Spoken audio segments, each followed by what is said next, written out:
This boy was stuck at level 1. Because of that, he was humiliated every single day, even by his younger brother, the most powerful mage. His name was Kurosaki Rei, the older brother with no talent whatsoever. Still, he never gave up on becoming a mage, until one day, in the Void Dungeon, everyone was defeated, and in the end, only he remained. As the final boss toyed with him, spilling his blood, a system appeared. He obtained the seal of a dark ability, time reversal, and so he began turning back the entire world until he reached a full regression into the past, to when he was still young. But now, with the most broken ability in the world, sunlight streams through the window, illuminating the interior of a luxurious room. On a lavish table, food is ready for a special celebration. Servants celebrate Isaac's recommendation to the Royal Academy, impressed by his age. Congratulating the young master, his nanny says she has prepared all his favorite foods. Thanking the nanny, 10-year-old Isaac von Gotha smiles, satisfied. Then, another man offers a gift, even though Isaac told them not to worry about it. The man explains that his son recovered thanks to young Isaac's help. Accepting the gift, Isaac thanks him, as a younger boy calls out to him cheerfully. With a lute in his hands, the boy announces he will play a song to celebrate. The man then comments that Jonas is very skilled with the musical instrument. Pleased, Isaac asks him to play, and the boy eagerly agrees. The young musician closes his eyes and begins to strum the lute's strings. Suddenly, the scene darkens, highlighting the instrument as voices call out Jonas's name. Waking with a start, Isaac screams in his room, looking terrified. Sitting up in bed, he tries to catch his breath, realizing it was just a dream. Looking to the side, Isaac reflects, commenting that it was all just foolishness. Thinking of the snowy landscape, he laments that he can't go back to those past days. Firm footsteps echo as he walks down the stairs, marking his exit. Approaching, he reaches out to open a wooden door. Entering the room, a man announces it's morning, wishing him a good day. Turning his head, Isaac looks surprised, questioning what is happening. Seeing Isaac's pale face, Lucas asks if he had a nightmare. Isaac explains he dreamt of the past from about 20 years ago. Offering fresh cheese,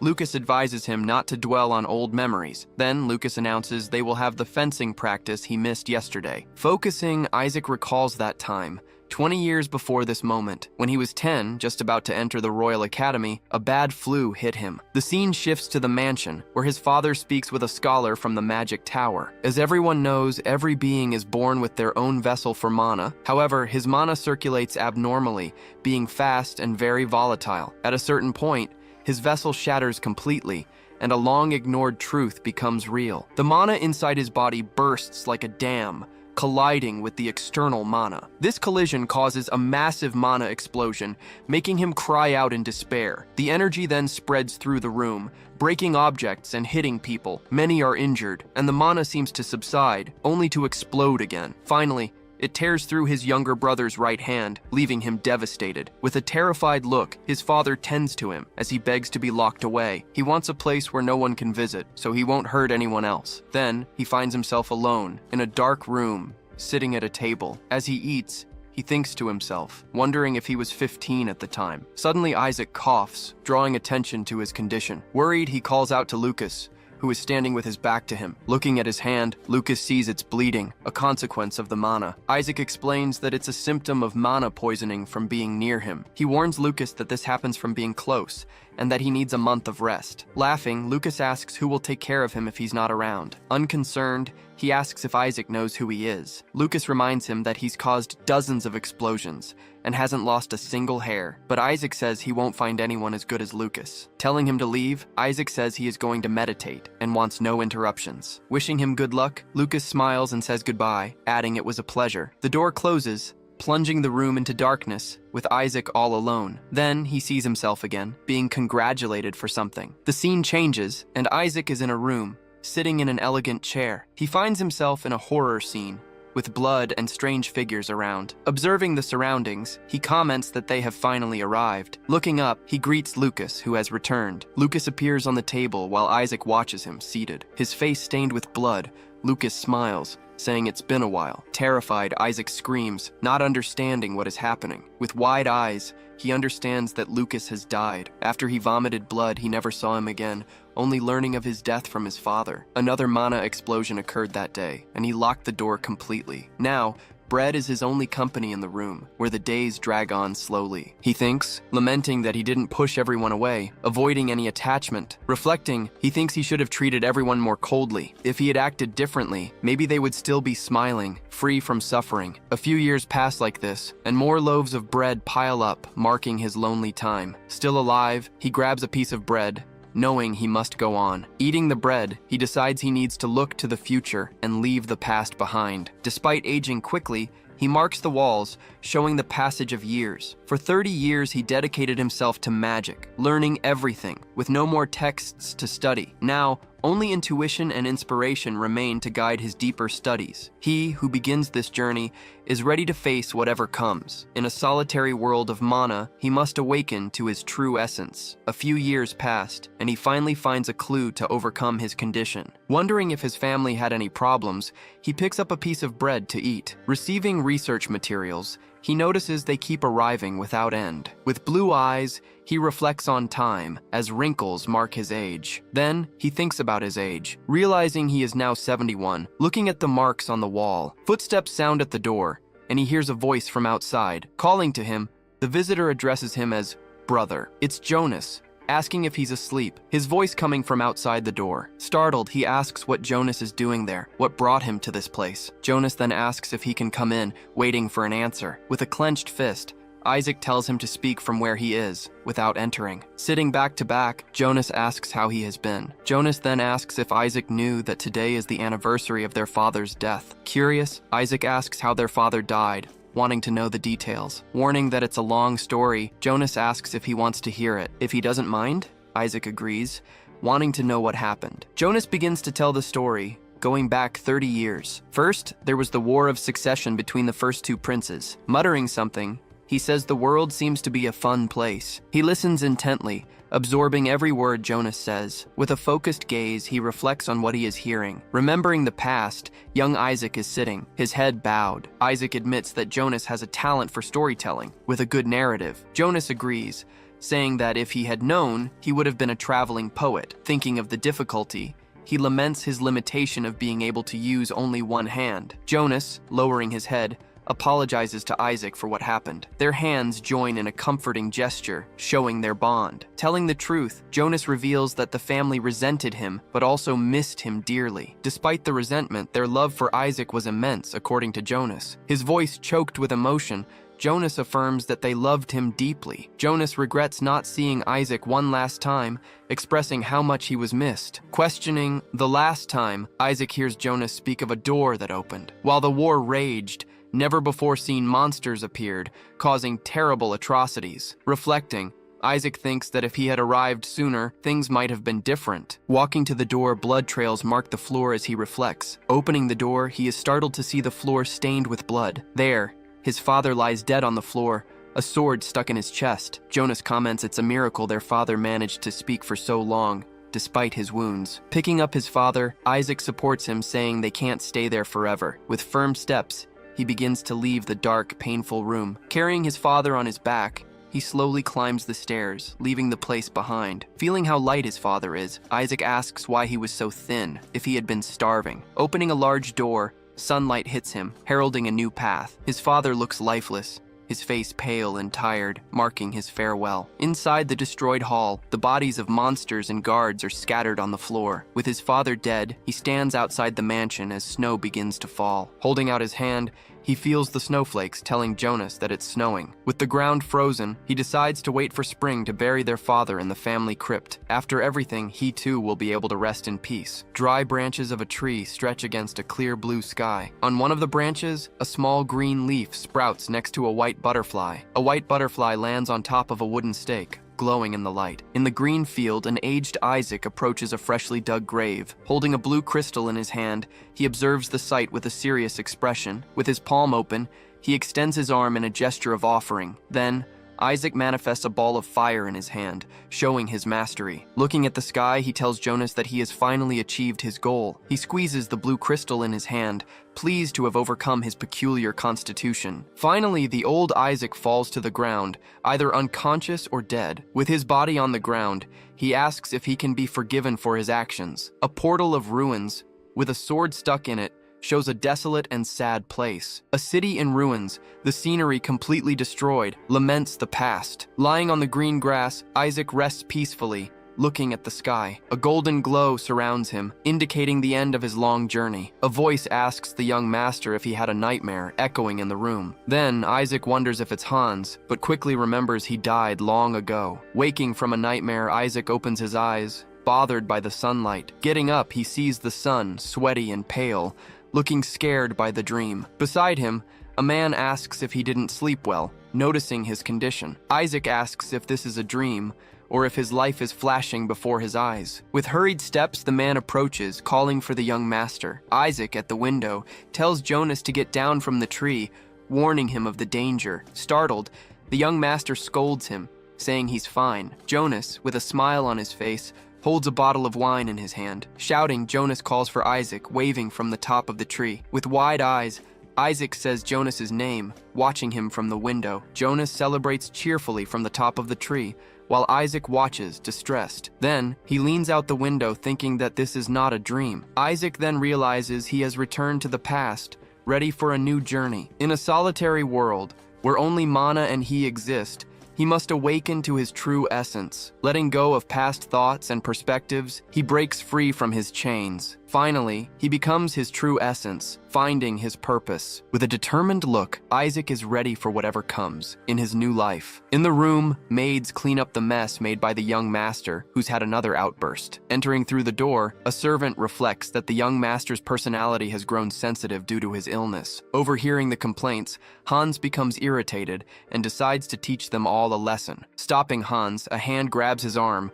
warning him that he's done enough. Turning to Hans, the young master states that the people weren't wrong in what they said. Asking Hans to step back, the young master warns him that he got hurt again just by being nearby. With a serious look, Hans takes in the young master's words, thinking about the situation. Kneeling, Hans confronts the young man, stating that his master is mistaken. Reaffirming his support, Hans tells the young master that he's on his side and that he's just going through a tough time. Hans assures the young man that after all this passes, this bad phase will be forgotten. With a smile on his face, Hans talks about life, unaware of his tragic end in an explosion. In the castle, a body lies on the floor, showing the consequences for those who cared. Reflecting on the loss, he realizes he was the cause of all those deaths. In a flashback, a happy boy is seen playing, contrasting with the current reality. Looking at the landscape, the young master decides what he must do, and looks at Hans. In acknowledgement, Hans smiles at the young master, paying attention. Turning his back, Hans obeys and walks away from the young master. Angrily, the young master yells at Hans to get out of his sight right now. The young master reflects that giving that order was the right decision. Clenching his fist, he thinks that being near him puts others in danger. Walking away, Hans's footsteps signal his departure from the room. On another day, Hans asks the young master not to carry everything on his own. Expressing his trust, Hans says that sometimes it's good to believe in people. Questioning himself, he can't remember the words, as if it were all a dream. Touching his face, he feels a pang of pain, remembering what happened. Feeling the pain, he wonders if that reality was even real. Remembering the death, he kneels in the forest, reflecting on the past. Visualizing the happy past, he thinks that reality doesn't matter so much now. Resolute, the young master declares that the mana explosions cannot happen anymore. A long time ago, someone like him suffered. A man named Zeke von Gotha, a mage who reached the 10th class, his great-grandfather. When he was living with nothing,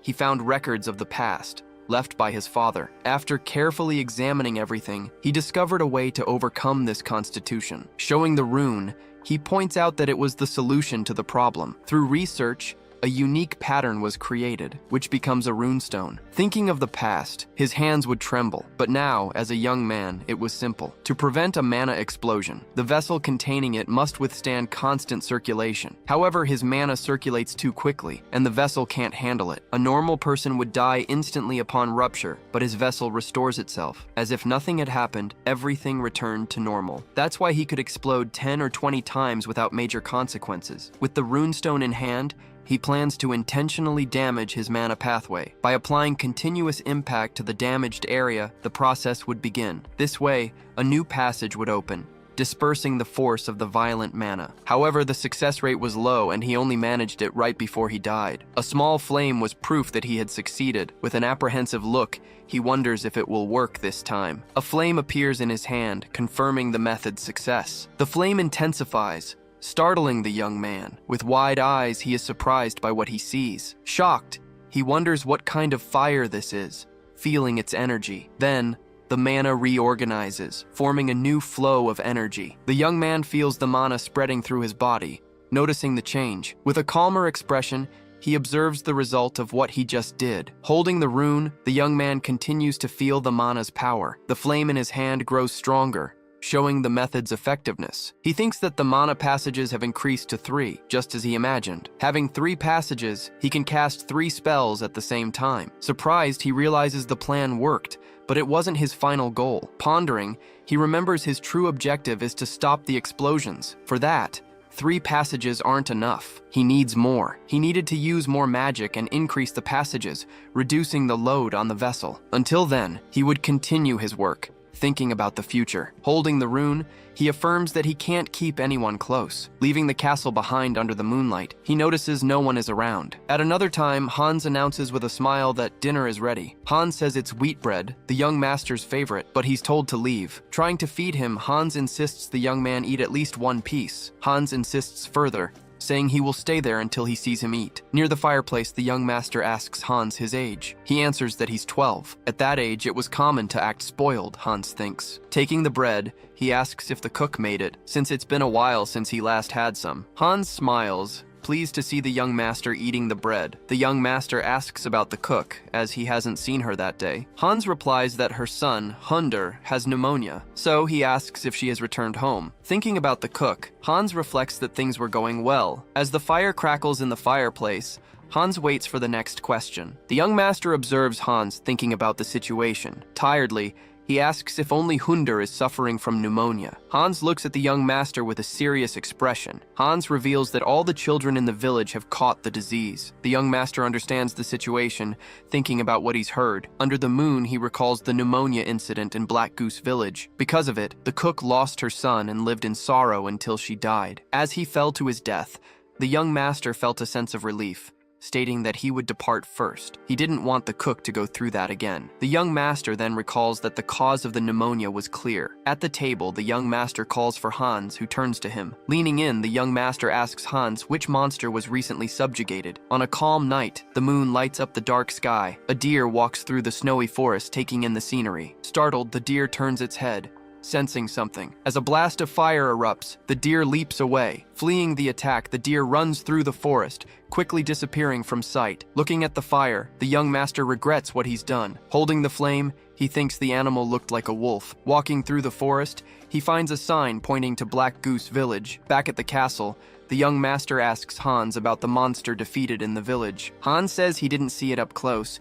but the mage's tower bought the materials. Recalling, Hans adds that he managed to get a look at the creature. According to Hans, it looked like a giant spider with silver hair. Researching, the young master identifies the creature as a winter spider. Winter spiders aren't strong, but they form large groups because they reproduce so quickly. The greatest danger, he realizes, lies in the mana they emit. Prolonged exposure to this mana results in poisoning, a toxin that constricts the throat. In the forest, the young master finds medicinal herbs, glowing with a faint light. He thinks the village children were poisoned by the winter spider's mana. Placing the herbs in a bucket, he prepares to use them. At that time, knowledge about mana poisoning was almost non-existent, often mistaken for pneumonia. With this amount of herbs, he believes it will be enough to relieve the children's symptoms. Knowing this was a temporary solution, he walks through the forest, pressing on. For a complete cure, he thinks, the winter spider infestation had to be eliminated. He considers asking his parents for help, but they were busy. His father was at the border fortress, and his mother was traveling the continent,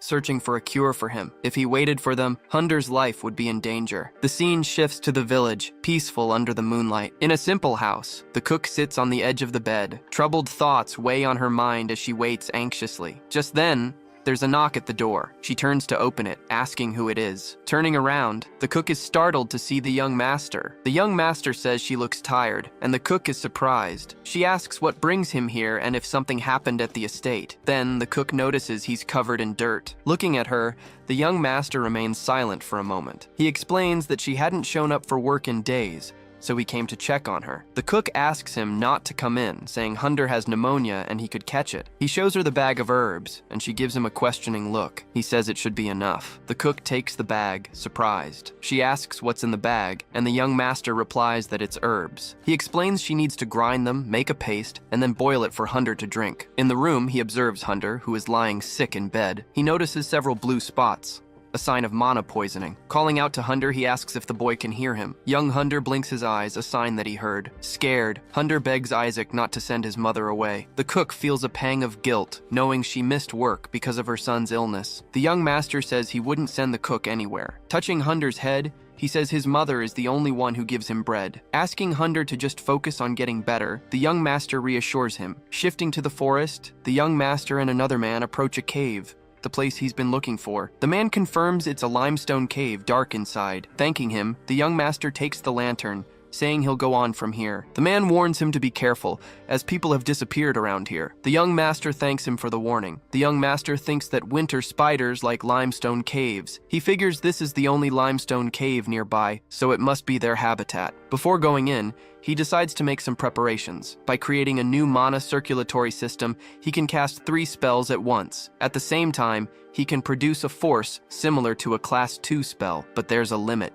he thinks. If he overuses it, the vessel might break. Not knowing how many winter spiders are inside, he can't use magic recklessly. So, he thinks, he needed that plant. He finds a frosty belladonna, a plant with blue berries. Normally, its berries are diluted for paralysis or anesthesia, but for the spiders, it was a deadly poison. It's ironic they live in the same place as their mortal poison, he thinks, gathering the berries. As the sun shines, he continues to collect the berries in the forest. Sighing, he thinks he should have brought gloves, as the plant is quite potent. He believes the preparation is sufficient, and that he already made the runes back at the castle. Shall we go then? He asks himself, preparing for the cave. Entering the cave, he walks cautiously, holding the lantern. His footsteps echo as he moves deeper into the darkness. He looks into the depths, thinking that if he died here, it would be a pointless death. Realizing the path leads down, he thinks he needs a way to descend. He spots a rustic ladder, made of wood and rope. With a determined expression, he prepares to go down. Grabbing the ladder, he begins to descend into the dark cave. Reaching the bottom, he sighs, relieved to be down. With a serious look, he realizes he's found the right place. At the bottom of the cave, several mummified remains are scattered across the floor. They look like they'd had all their vital fluids drained, he thinks. Noticing a human bone, he wonders if it belongs to one of the missing people. Suddenly, something skitters above him, startling him. With a flash of light in his hand, he crouches, preparing for combat. Looking at the light, he concentrates his mana for an attack. Unleashing 2 blasts of fire, he illuminates the cave, revealing the creatures. The spiders retreat from the fire, and he thinks that this will keep them at bay for a while. He decides to prepare before they attack him as a group. Then, he adjusts his mask, ready for the fight ahead. He places the frosty belladonna in a pot, preparing the poison. Crouching, the young master prepares the herbs and the poison. With a focused gaze, he points to the pot with the herbs. Using a blast of fire,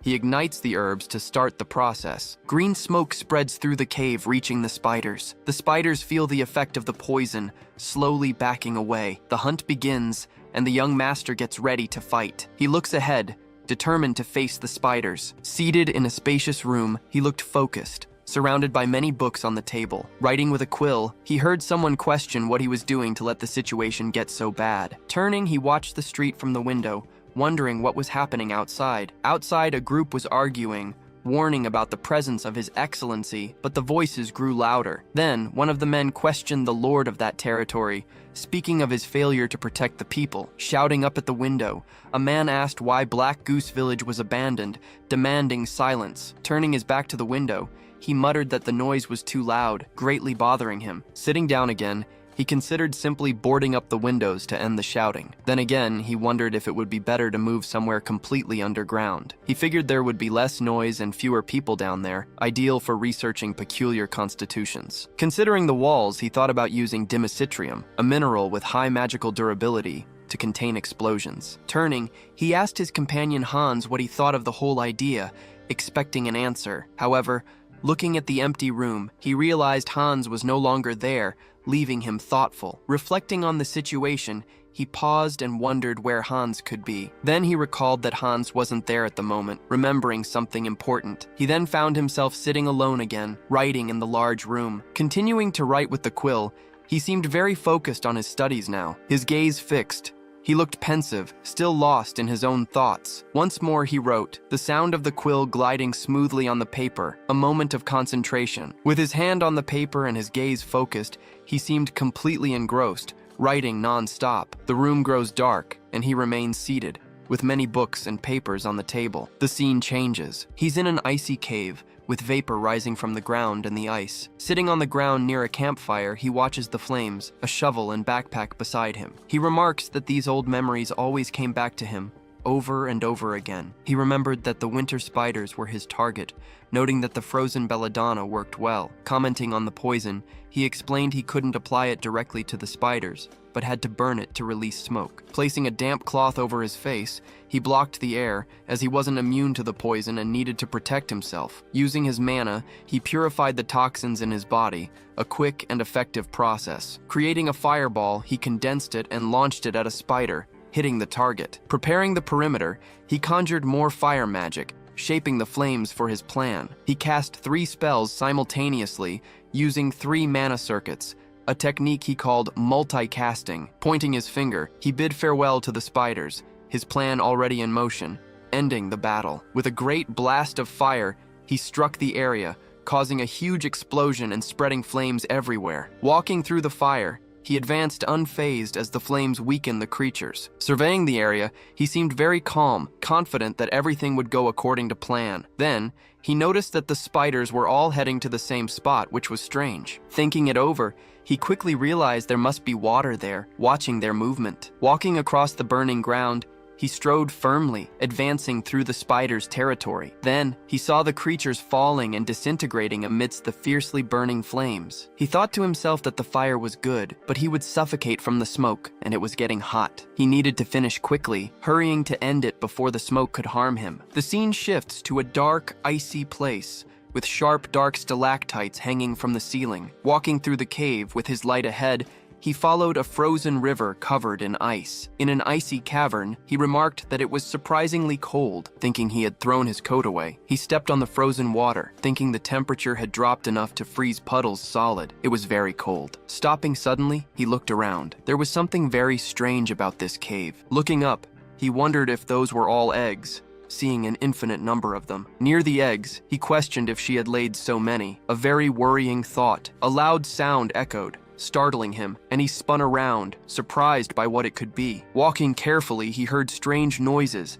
sensing something's presence. Turning his head, he peered into the dark cave. Something was approaching, making an odd noise. With a lantern in hand, he lit the way, and the echo of footsteps revealed something was there. Creating a fireball in his hand, he prepared for whatever was coming. Ready to attack, he launched the fireball, hurling it forward, illuminating the dark cave with its flame. The fireball slammed against something on the wall, and the flames spread, revealing a creature. Standing on the ice, he looked to the side, watching something slowly approach. Danger. Startled, he saw a large creature, a monster revealing itself as it came toward him. Still frozen in place, he watched the creature approach, his blue eyes showing immense fear. Quickly, the creature attacked, and he threw himself to the side, dodging a direct hit. Falling to the ground, he felt the impact of the attack, letting out a grunt of pain. Things just got serious. Getting up angrily, he remarked that this feeling never went away, still frustrated. Then, he recognized the creature. It was the Winter Spider Queen, the most dangerous of them all. Unlike the others,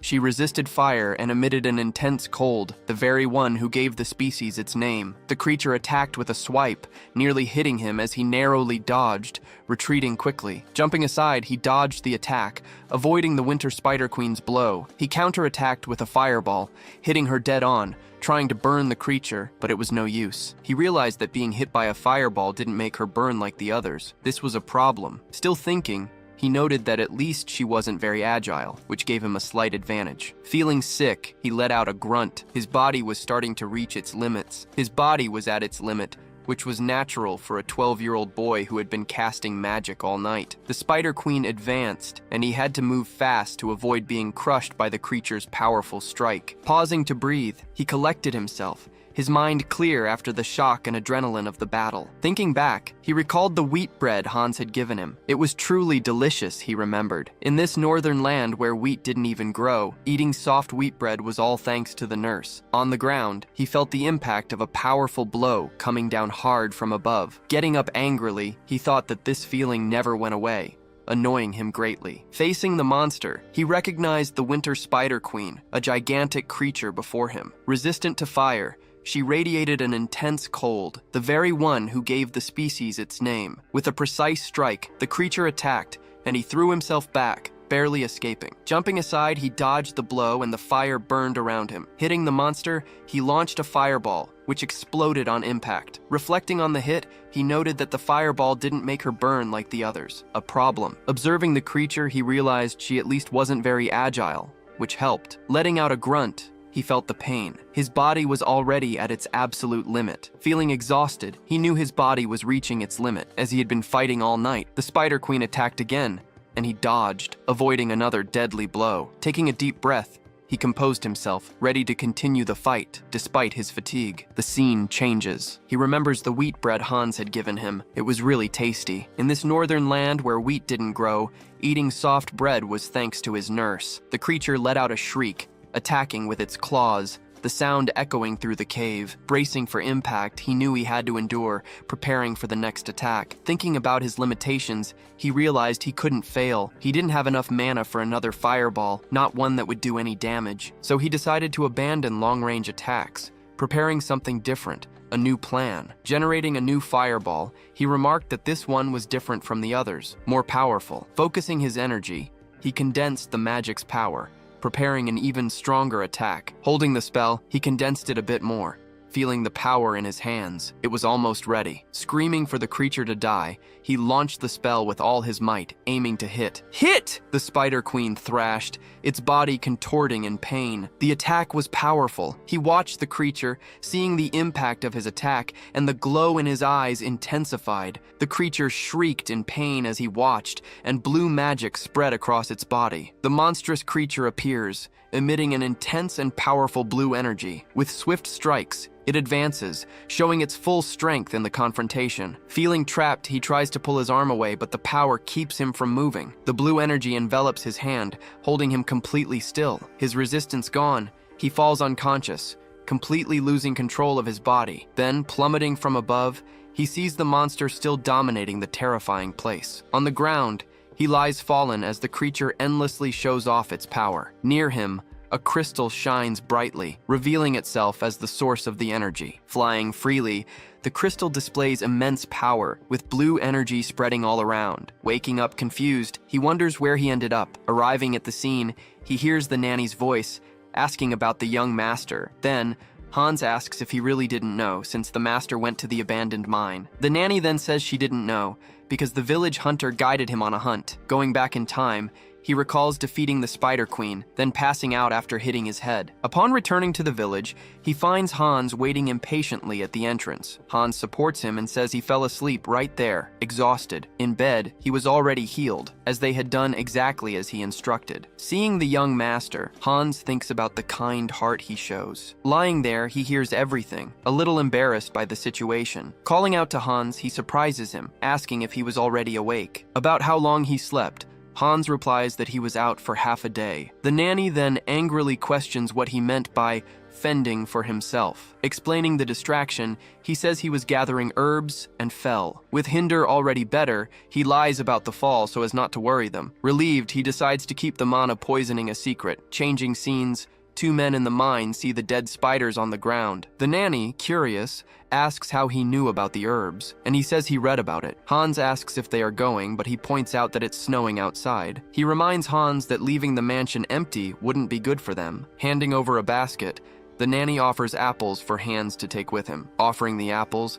Hans says the villagers sent them to thank him. Taking one of the apples, he seems to be deep in thought. He suggests the nanny take another week off, thinking of Hinder's recovery. Worried, the nanny asks if that would be acceptable, fearing the head butler. The uncertainty about the time off lingers, leaving Hans and the nanny quite confused. Then, he instructs the nanny to make jam with all those apples. Wanting apple jam, he asks for wheat bread for when the nanny returns. Smiling, the nanny feels relieved by the unexpected kindness. As a suggestion, he asks what they think about an apple pie as well. With night falling, the idea of a pie seems like a great call. A week passes, and the sun shines brightly in the clear sky. A young man crosses the courtyard of the large building on a peaceful day. Moving his arm, he feels something strange manifesting. Running in a hurry, he realizes that a week has passed. Noticing a change, he sees his body has also transformed. His mana circuits have increased, now totaling 4. His body has stabilized, and he can now use 4 spells simultaneously. As he runs, he realizes the struggle against the spiders strengthened him greatly. Using magic,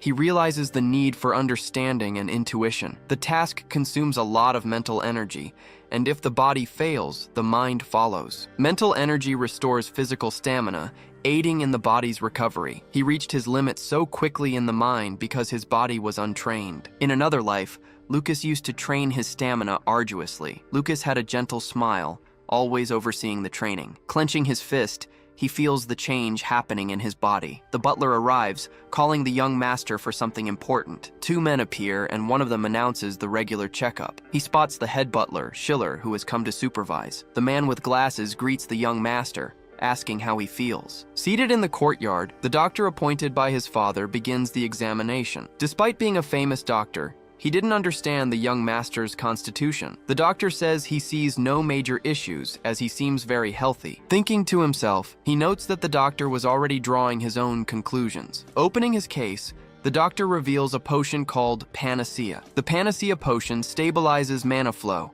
making it very useful. Holding the potion, he thinks about how his father always provided the best for him. Commonly, Panacea means cure-all and has various uses. Some use it as an energy stimulant, others as a stamina booster. There's a translation error, as its true effect is to stimulate mana flow. For him, with his uncontrolled mana, it was a poison in disguise. However, it was now a perfect catalyst, helping to increase his mana circuits. The doctor takes his leave, saying they'll see each other next month. Satisfied. As he leaves, the doctor walks through the courtyard, leaving the young master alone. Standing still, the young master asks what Schiller has to say to him. Schiller comments that the young master was well behaved today. Perplexed, he remembers that he used to always get irritated and refuse the doctor. At that, he asks if he should have gotten irritated, considering the situation. Schiller remains silent, just observing him with curiosity. Schiller heard that he cured the village children's pneumonia. Startled, he asks if Schiller knew, and Schiller says that Hans told him. Thinking to himself, he realizes that Schiller must have interrogated Hans to find out. Schiller warns that if the council finds out, things could get much worse. He warns that he'll let it slide this time, but that he should control himself. Schiller approaches, telling him to restrain himself from now on. Thinking about the past, he realizes he could never get close to Schiller. The head butler was a rigid and cold man, keeping his distance from everyone. However, if he couldn't restrain himself, he should at least talk about it. Schiller hands him the case, instructing him to talk with him if he can't control himself. Remembering Jonas, he knew that Schiller was loyal to the family. Schiller, who served the Gotha family, kept his position until the old master's death. Surprisingly, Schiller was being considerate and kind. Thanking Schiller, he smiles, understanding the message. Schiller observes him and asks if there's a reason he runs every day. He explains that every mage who reaches the second circle trains their body without exception, so he concludes that a body capable of mastering mana needs proper training. Schiller seems to understand, a thoughtful expression on his face. Schiller writes something on a scroll with perfect calligraphy. The eldest young master cured the pneumonia of the children in the village. Seated at the desk, the verification process was successfully completed. Due to the young master's constitution, it will be difficult for him to use magic in the future. Cautiously, he considers the young master's path as a scholar to be a bright one. With this news, His Excellency will also be able to breathe a sigh of relief. Then someone knocks on the door and he tells the person to enter. Rosa enters, excusing herself to the head butler. Schiller, the head butler, asks if it's Rosa at the door again. But Rosa insists, saying that the maids were disappearing and not coming back. Besides Clara, Annette, who hasn't taken a day off in 3 years, has also vanished. Rosa says she's sure that something has happened to Annette. Annette is tied up and trapped, clearly in trouble. Putting it all together, he questions if the situation isn't quite strange. 3 maids have vanished in 2 months. He wonders if that's common in such a harsh place. With hostile weather, bandits, and monsters showing up, he asks if she'll run away too. Annette wouldn't just disappear without a word. After all, she worked so hard for her father's medicine. Then he suggests she got tired of taking care of her elderly father. The maids warn him to watch his tongue, demanding some respect. Jokingly, he says he has a theory and asks them to listen closely. Pointing, he declares the reason is something unexpected. He reveals that the cause of it all is black magic. With the castle in the background, he wonders if the black magic comes from the family of mages. The first master is also unwell, making him think the Lord might use magic for everything. The maids are shocked, asking what he's implying about the girls. He asks what they'll do if they don't accept it, since he might be right. The maid in red defends him, saying the Lord isn't like that. As he walks away, he remarks that it's an interesting story. The man is startled, turning to face the new character on the scene. With a smile, the young man invites him to explain this story in more detail. Starting his tale, the man explains that it all began 2 months ago. First, the maid Hilda disappeared without a trace. Then, weeks later, another employee vanished. And over the weekend, the third one never came back. In the grand hall, the man continues his story, watching the young man. Curious, the boy asks if he has any idea why they disappeared. Ignoring the look,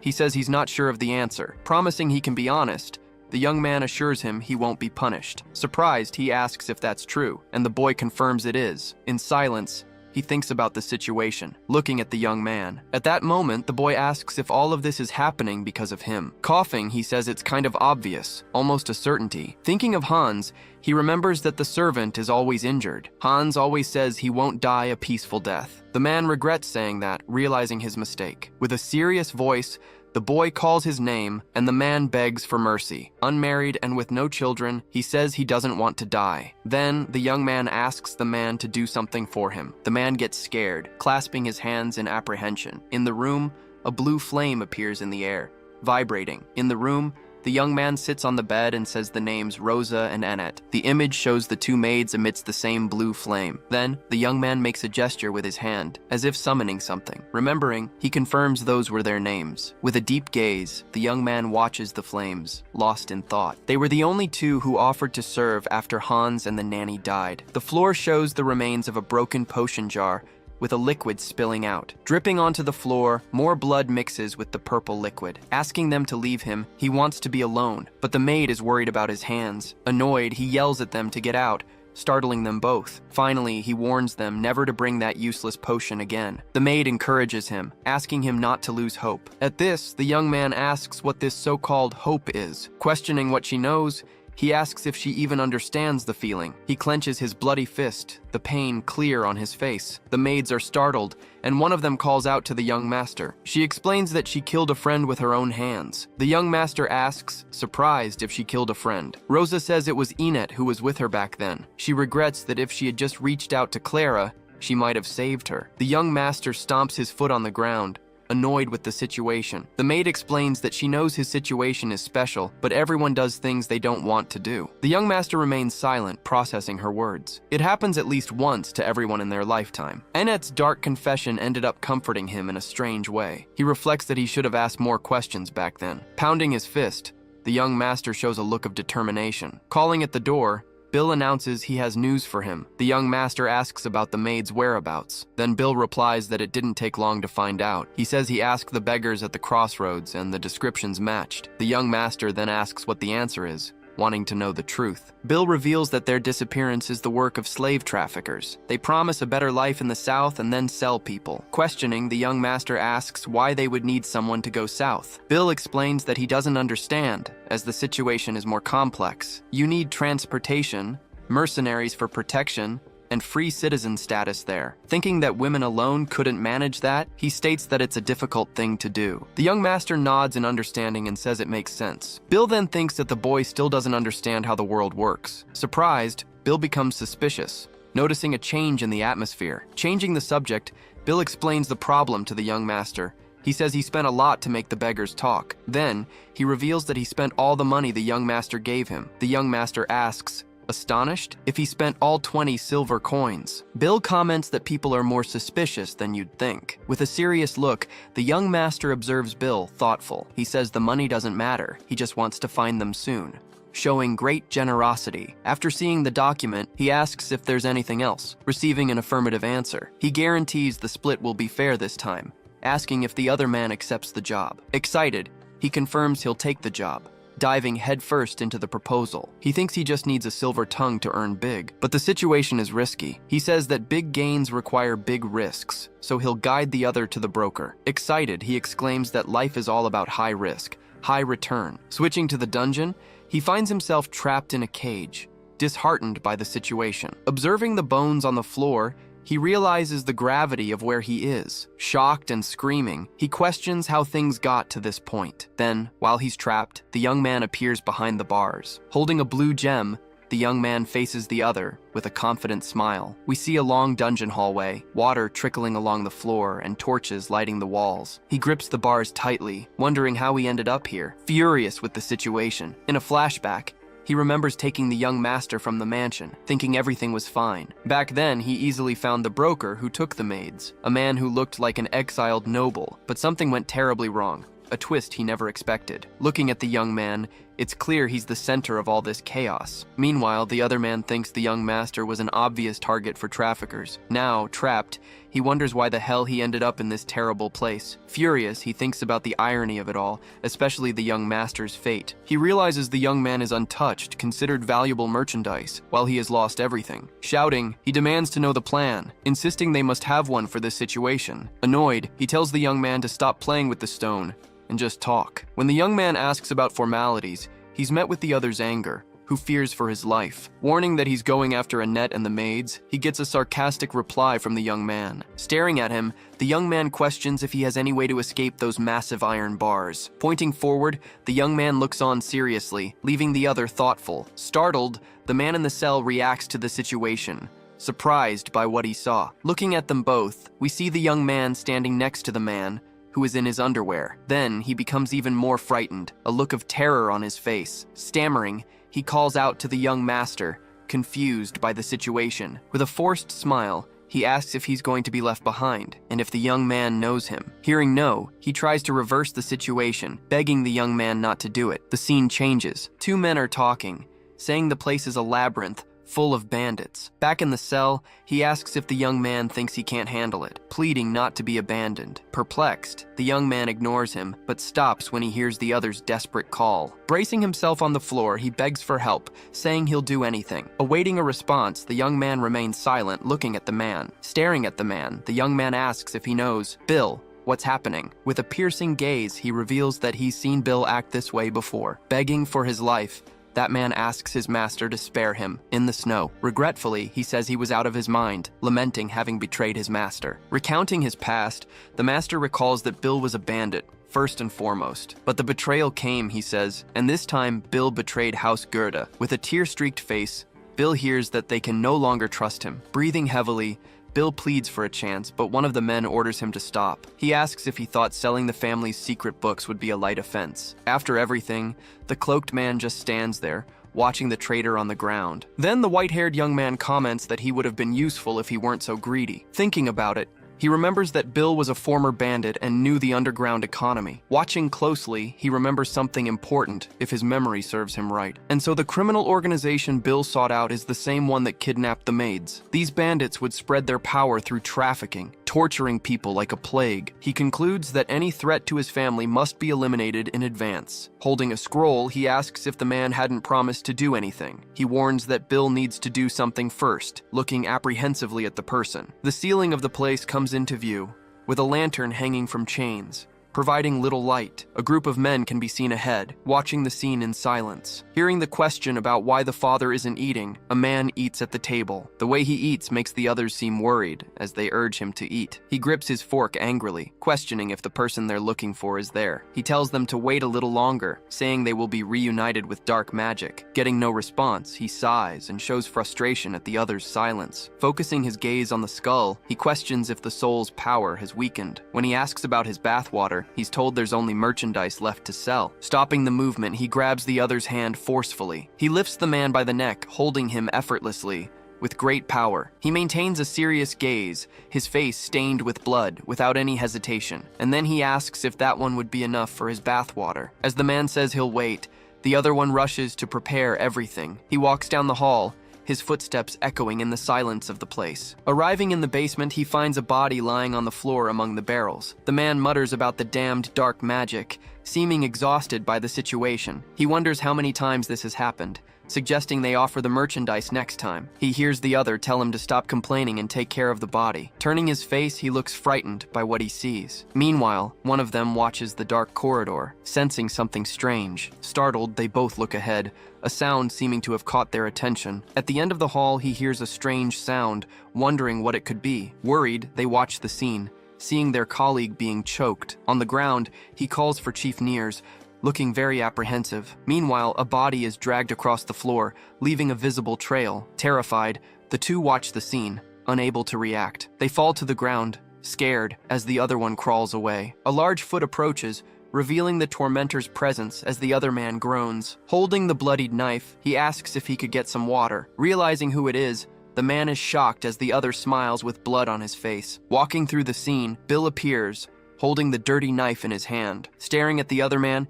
he demands they give him the water, his face stained. Startled, Bill turns around, clutching the knife, as his name is called again. Gripping the knife, he wonders why he's acting this way, so confused. With a tense expression, he thinks it's all that boy's fault. The scene changes. The young man asks a shirtless Bill if he would do anything, showing him a piece of paper. Then Isaac explains that it's a contract, a smile on his face. Kneeling, Bill listens to the first two rules, unconditional obedience and absolute secrecy, about Isaac. With a frightened look, Bill wonders about the terms upon hearing the third condition, death for violation. Isaac demands a signature in blood for the magic to work, but Bill questions the insanity of the proposal. Just then, a sound startles Bill. "Who's there?" he asks, extremely tense. Isaac rushes Bill, asking if he doesn't want to live, as the other man trembles in fear. Feet shuffle, and then a hand gets ready to sign the scroll. He walks, feeling the terror as his footsteps echo on the floor. Grumbling, Isaac brandishes the knife, showing his impatience. Wounding his finger, Bill quickly makes a precise cut on his own hand. He places his bloody finger on the scroll, confirming the pact. As the contract is signed, a light envelopes Isaac and the girl, sealing the deal. Then Isaac smiles, showing his satisfaction with what just happened. Immediately after, two angry men appear, demanding to know how Isaac and the girl got out. "They're coming!" someone warns, and Isaac prepares to attack, throwing something into the air. Hit head on, the two men fall unconscious from the blow, with no chance to react. On the ground, the boy is still there, watching Isaac with magic in his hands amidst the dust. Curious, the other one asks if they're dead. Isaac replies they only fainted. Watching the scene, Bill is impressed and asks how Isaac did that. Holding a crystal, Isaac displays his magic, surprising Bill with its power. The scene changes to a sewer with churning water in a very dark environment. They walk side by side, as Bill struggles to keep up with Isaac's pace. Bill praises Isaac, saying it's the first time he's ever seen ice magic, clearly impressed. With a crystal, Isaac explains that ice magic isn't practical, which Bill questions. Isaac then says it only seems that way, a mysterious look on his face. Bill then stops and listens carefully to Isaac's words. Bandits appear, and Bill watches the scene, pondering the situation. As they walk, Isaac asks Bill what it takes to make ice, leaving him confused. He asks him to guess, and Bill hesitantly replies, "Water." Isaac confirms, explaining you have to shape the water, whether it's in the air or in puddles. He shows the magic forming, going through compression, condensation, expansion, and evaporation. He admits managing it is easy, but executing it all at once is hard, as Bill warns they could be caught. Just then, Bill reacts with surprise, seeing what's coming towards him. Another man appears and asks who they are, while Isaac already prepares an attack. Pointing his finger, Isaac finishes the process, preparing the final blow. A giant frozen water droplet appears, floating in the air above the enemy's head. The man looks up, terrified, sensing the imminent danger. Isaac explains that it's phase change magic, showcasing his power. Because of that, it's not very useful in combat, Isaac says, as Bill watches the magic. He reflects that without it, he wouldn't even bother using such magic. Then, he reveals an ice mana stone he saved from the carcass of the Winter Spider Queen, even though it's not popular. Frozen mana stones have their own academic value, so they fetch a high price, and he got a really good one. As he uses his ice magic, he thinks about how its unpopularity makes it perfect, since few people know it. Difficult to distinguish from trauma, ice magic leaves no trace as it turns to water when it melts. He then reveals the magic is perfect for operating in the shadows, leaving no evidence behind. Another companion then looks frightened by the efficiency of that strange technique. Later in a hallway, the companion asks if he won't finish the job, but he replies that scoundrels are replaceable. Dodging a blow, he comments that he leaves them alive precisely so they'll do it again. Just then, a freezing blow hits the enemy, surprising the companion watching the fight. Thinking of his enemies, he says he'll kill, but only those who are truly important. Moving forward down the hallway, he continues on his path, determined, stating he will eliminate only one person. He looks at the enemy ahead with a serious expression. Then, they face the third enemy, who is waiting further down the path. Looking at them, the man ahead begins to speak, seemingly irritated by the situation. Recognizing the enemy, the companion shouts the man's name, shocked by his appearance. He's the leader of the bandits, a lunatic who tears people apart, the companion informs. Beginning to prepare an attack, he says that finding the enemy makes the job easier. A glowing sphere of energy floats in his hand, ready to be fired. Raising his finger, he projects a powerful blow towards the stationary opponent. Ice shards fly rapidly towards the enemy, who stands firm. Nearly hit, the leader narrowly dodges one of the freezing projectiles, but surprisingly, the enemy bats away the ice shard with his bare hands. Shocked, the companion reacts as the young man asks if this strength comes from the northern tribes. Slightly wounded, the leader asks his companion what they'll do, as the situation now seems serious. Looking at them, the leader addresses the pair, who seem a bit confused by his approach. Smiling, he says the young man is the merchandise, and that the situation is quite favorable. Realizing his intent, the leader warns that he'll be excellent material for his dark magic. As the leader advances, the companion begs not to be the target, pleading for forgiveness. The leader's hand extends, a dark aura around it, towards the frightened companion. Screaming desperately, the companion pleads, saying he's just a common, weak human, but a hand is just getting closer to his face. Terrified, the companion watches the danger rapidly approaching. Just then, an ice spike erupts from the leader's chest, taking him down instantly. Shocked, the companion realizes the ice he batted away earlier has now struck him. Extending his hand, the young man shows his resolve, aiming at the fallen enemy. Bleeding from the mouth, the leader lies on the ground, severely wounded. With the leader down, the young man calls out his companion's name, Bill. He tells his companion that from now on, he's the new leader, then looks at him. Then, the young man asks Bill if he knows what needs to be done. Worried, Bill clutches his knife, facing the terrible situation before him. Screaming, Bill runs from the scene, leaving the leader's body behind. In an instant, blood splatters, and the young man looks back, deep in thought. Closing his eyes, he thinks that everyone ends up doing things they never wanted to do. The scene changes to a room, where he's told this happens to everyone, at least once. However, they warn him that a mark will remain on his life, one that can't be erased. Then, holding his hand, they tell him there are only two options left. They say guilt can suffocate a person, leaving behind only a shell of what they were. At that moment, the maid holds the person's hand, hearing that she must fight to live for them too. Later, he appears, lost in thought with a distant look in his eyes. In that moment, he remembers Annette kneeling, realizing she had given him this advice before. Elsewhere, someone runs down a dark hallway, shouting Bill's name and demanding their daughter back. Meanwhile, a carriage moves forward, and we see other young women sitting on the floor. Then, a golden eye comes into focus, revealing that time has passed under the moon. Walking away from the carriage, she declares that Annette won't lose her friend in this lifetime. With a smile, the maid asks if they've heard that the nobles are looking for women from outside the region. Sitting at the table, they question why, since the southern women are said to be quite ugly. Excited, one of them considers going south too,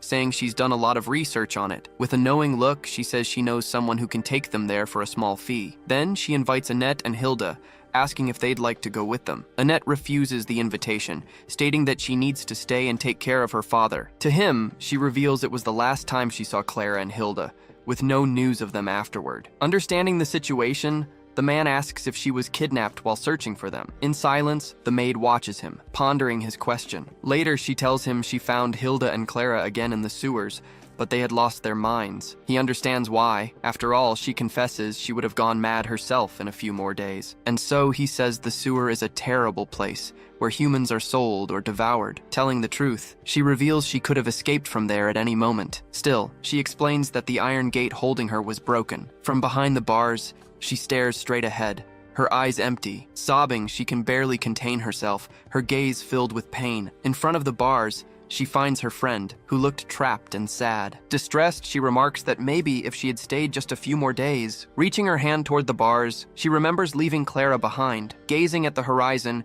he seems to be reflecting on what he heard. Then, she finishes, saying she would have killed her friend, understanding the situation. He then thanks her for telling him, acknowledging how difficult the memory must be. With a hand on her chin, she reveals a doubt, and he asks what it is. Going back to the memory, she and Clara were happy to be taken back, but Hilda was different, saying she would die if she returned to the mansion. And she explains that Hilda seemed to fear death itself, not just the punishment. Reflecting, he says he understands, and that he will look into the situation. Turning to him, the maid awaits his next instruction. Soon, she tells him that Rosa suspects the bandits released them because of him. Crossing his arms, he comments that Rosa is a very perceptive maid. With a smile, she says it makes sense, because he's the only one who cares about maids. He watches her in silence, his gaze focused and attentive. Still looking at him, she realizes just how serious he looks. Then he calls her by her name, Annette, with a firm tone in his voice. He then thanks her, showing he is grateful for her help. But he changes his mind, saying they'll talk about it later. She accepts, asking for permission to leave. In the hallway, the sound of a creaking door echoes as someone passes by. Now in his office, he wields a sword, showing agility in his movements. He gives a slight smile, exuding confidence and mystery. And so, he thinks he's found an unexpected talent, considering teaching her magic. Later, at the castle, the day breaks, revealing a new scene. Walking down the street, a maid asks if they heard about the ones who returned. She explains they were going to be expelled, but Isaac welcomed them back. Questioning why he'd go to such lengths for them, she suspects he might be interested. A man opens a door and enters quickly. Placing something down, the man's hand moves carefully across the surface. Walking slowly, he carries heavy boxes down a dark old hallway. Arriving at the location, a man asks if the boss is there with him. Extending his hands, he seems to beckon someone closer with a simple gesture. At this, he warns that he doesn't like being called boss, making it very clear. Talking about the place, one man says that criminal groups always pop up there again, so he proposes to control these groups, managing their activities to keep everything in order. Worried about conflict, the man asks if he would be the first to run into trouble there. Discovering the situation, they mention that the previous boss asked them to watch the mansion. Smirking, the new boss thinks that Nears wasn't just some random fool then. Thoughtfully, he recalls that the old boss always prepared a special kind of tribute. Startled by the news, he asks what kind of tribute it was, wanting to understand more. Answering the question, he explains it was an annual tribute for the region's knights. He then reveals that the knights provided support, explaining why they were in that location. A few days later, the man walks through a large hall, thinking about his next steps. Holding a flame, he prepares to make a move. Leaping high, he launches a powerful fire attack. He then reveals that the fire is just a distraction. Meanwhile, an ice crystal appears, following the attack. The fire and ice attacks head straight for the mirror. Clenching his fist, he watches the attacks fly in the right direction. Hitting its mark, the mirror shatters in a flash of blue light. Then he realizes his mana circuits have increased to 5. Now he needs to train, because he was lucky in his fight with Nears. Looking back, he remembers that Nears let his guard down easily. Firmly, he states that he was the one who took the enemy's life. Lying down, he recalls Jonas telling him about the enemies of House Gerda. Observing, he thinks that the enemies were strong against mages, so he knows that luck won't smile on him again. In the end, he needs to get stronger to protect Goethe, no matter the cost. Surprised, he hears a voice calling him young master. Asking what's wrong, he sees the people who have entered his room. Going to get the clothes, Hans follows the older woman's order. Sitting up, the young man questions the reason for all the commotion. In response, the woman announces with a smile that the master has returned. With a cloth on his face, he listens to the news. looking surprised. Near his neck, the medallion he wears gleams faintly. Riding a horse, a man returns to the castle after a long time. Thinking, the young man wonders if his father is really there.